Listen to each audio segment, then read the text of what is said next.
Assalamualaikum warahmatullahi wabarakatuh.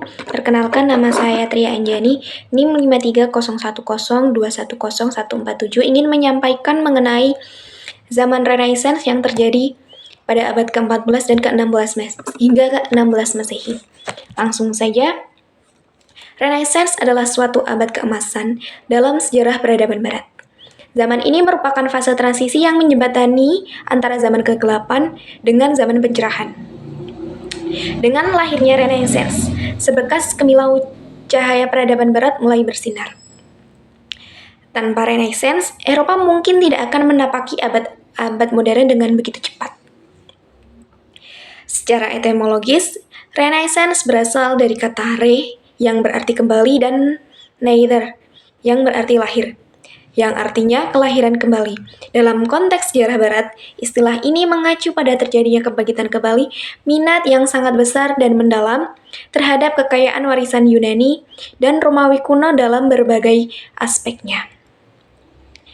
Manusia Renaissance begitu bersemangat mempelajari karya-karya pemikir agung Yunani kuno seperti Plato, Plotinus, dan Aristoteles.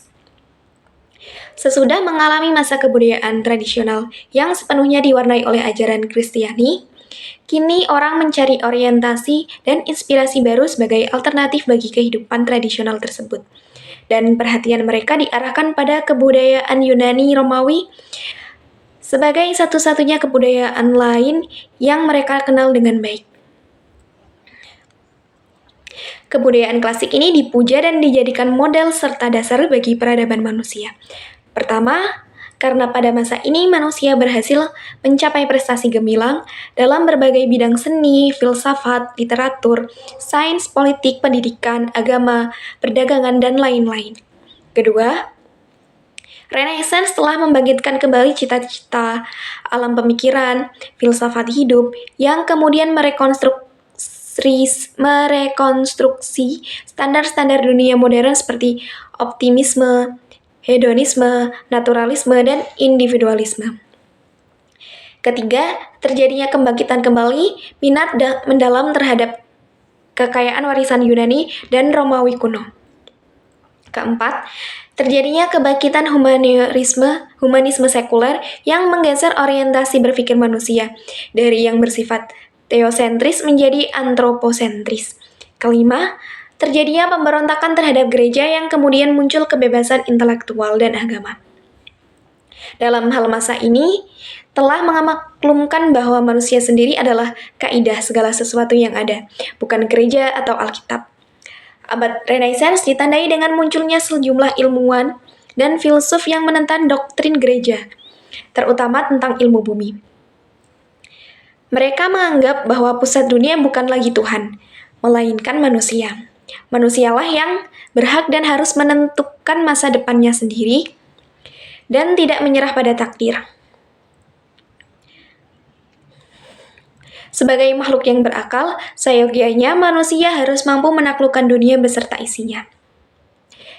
Berikut ini adalah sejumlah penemu Eropa dan gerakan-gerakan yang terkait dengan proses Renaissance yang di kemudian hari mengantarkan orang-orang Eropa untuk menjelajahi dunia dan membuka koloni-koloni dagang di penjuru benua Asia, Afrika, dan Amerika.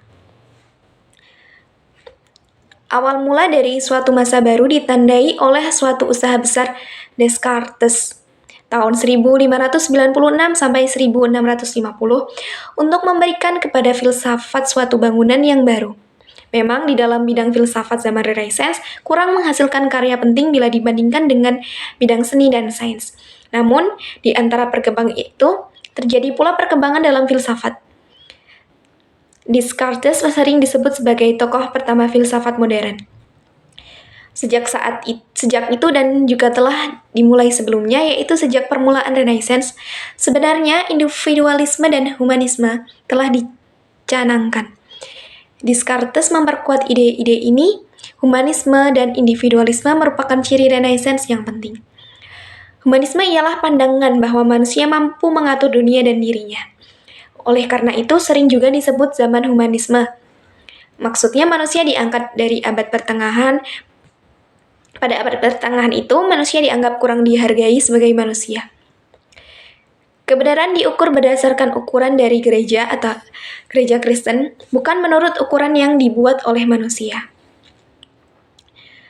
Humanisme menghendaki ukuran haruslah manusia.